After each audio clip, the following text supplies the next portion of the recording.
For the EFD, Mr. Bloom has 2 minutes.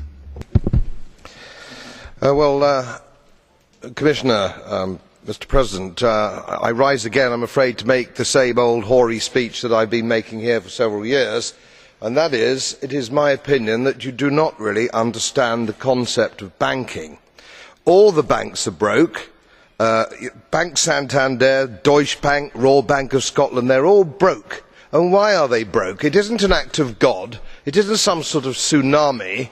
They are broke because we have a system called fractional reserve banking, which means that banks can lend money that they do not actually have. It is a criminal scandal and it has been going on for too long. To add to that problem, you have moral hazard, a very significant moral hazard from the political sphere. And most of the problem starts in politics and central banks, which are part of the same political system. We have counterfeiting, sometimes called quantitative easing, but counterfeiting by any other name. The artificial printing of money, which if any ordinary person did, they would go to prison for a very long time. And yet governments and central banks do it all the time.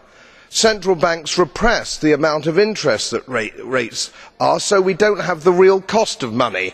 And yet we blame the real retail banks for manipulating LIBOR. The sheer effrontery of this is quite astonishing. It is central banks that manipulate interest rates, Commissioner. And plus, underneath all this, we talk loosely, in a rather cavalier fashion, do we not, about deposit guarantees. So when banks go broke through their own incompetence and chicanery, the taxpayer picks up the tab. It is theft from the taxpayer. And until we start sending bankers, and I include central bankers and politicians, to prison for this outrage, it will continue. Grazie per il gruppo.